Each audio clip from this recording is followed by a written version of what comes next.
Assalamualaikum warahmatullahi wabarakatuh. Halo teman-teman, perkenalkan saya Liza Elviana Safitri dengan NIM 1860205222164 dari PGMI 3D. Kali ini kita akan membahas mengenai konsep dasar pembelajaran.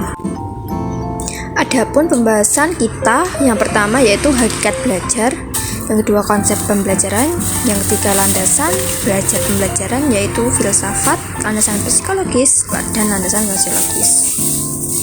Selanjutnya yaitu siklus atau tahapan dalam pembelajaran. Adapun yang pertama persiapan, yang kedua penyampaian, yang ketiga latihan, dan yang terakhir dari siklus pembelajaran yaitu penampilan hasil. Yang pertama yaitu hakikat belajar. Belajar merupakan proses usaha yang dilakukan oleh seseorang agar memperoleh perubahan tingkah laku yang baru secara keseluruhan sebagai hasil pengalaman sendiri dalam interaksi dengan lingkungannya. Berarti seseorang itu dapat dikatakan belajar apabila seseorang tersebut memperoleh perubahan dari tingkah laku maupun dari aspek pengetahuan keterampilannya. Perubahan tersebut diperoleh dari hasil interaksi seseorang dengan lingkungannya. Yang kedua yaitu konsep pembelajaran.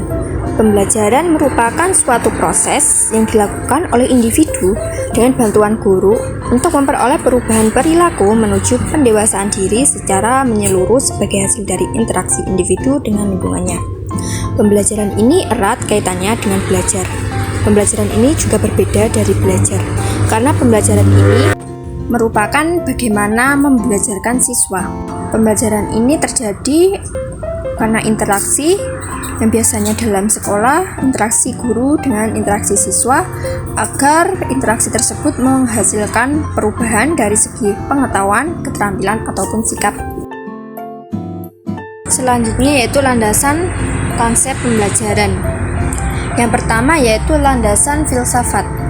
Filsafat, proses belajar pada dasarnya melibatkan upaya yang hakiki dalam membentuk dan menyempurnakan kepribadian manusia dengan berbagai tuntutan dalam kehidupannya. Yang kedua yaitu landasan psikologis. Perilaku manusia bisa berubah karena belajar. Akan tetapi, akankah manusia itu memahami perilakunya sendiri atau menyadari dia harus berperilaku seperti apa atau dihadapkan dalam situasi dan kondisi yang berbeda? Selanjutnya yaitu landasan sosiologis. Manusia adalah makhluk individu dan sosial.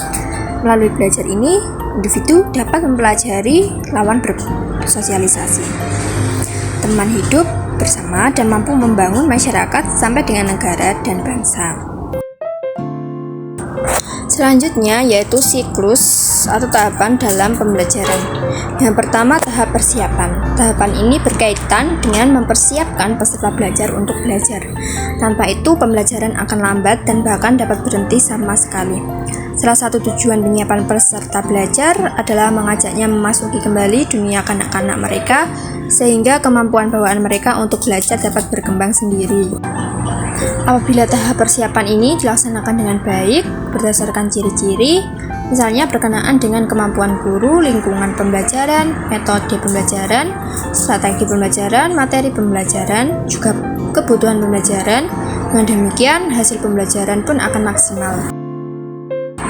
Yang kedua yaitu tahap penyampaian. Tahap penyampaian dalam siklus pembelajaran dimaksudkan untuk mempertemukan peserta belajar dengan materi belajar yang mengawali proses belajar secara positif dan menarik. Tahap penyampaian dapat dilakukan dengan kegiatan presentasi di kelas dengan berbagai metode ataupun strategi yang menarik. Tujuan dari tahapan penyampaian ini membantu peserta belajar menemukan materi belajar yang baru dengan cara yang menarik, menyenangkan, relevan, melibatkan panca indera, dan cocok untuk semua gaya belajar bagi peserta didik yang berbeda-beda karakteristiknya. Tahapan selanjutnya yaitu tahapan latihan. Dalam tahap ini, pembelajaran yang sebenarnya berlangsung. Peranan instruktur atau pendidik hanya memprakarsai proses belajar dan menciptakan suasana yang mendukung kelancaran pelatihan. Tujuan tahap ini membantu peserta belajar mengintegrasikan dan menyerap pengetahuan dan keterampilan baru dengan berbagai cara, seperti aktivitas pemrosesan sebuah informasi, permainan artikulasi individu, dialog berpasangan atau kelompok, pengajaran dan tinjauan kolaboratif, termasuk aktivitas praktis dalam membangun keterampilan lainnya. Dalam tahapan ini, peran pendidik sekedar menyediakan proses pembelajaran yang baik juga menghasilkan suasana pembelajaran yang mendorong lancarnya pelaksanaan latihan.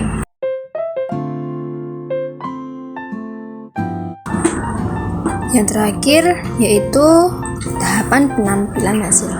Tujuan dari tahap ini untuk memastikan bahwa pembelajaran tetap melekat dan berjalan diterapkan, membantu peserta belajar menerapkan dan memperluas pengetahuan atau keterampilan mereka pada pekerjaan sehingga hasil belajar akan melekat dan penampilan hasil akan terus meningkat.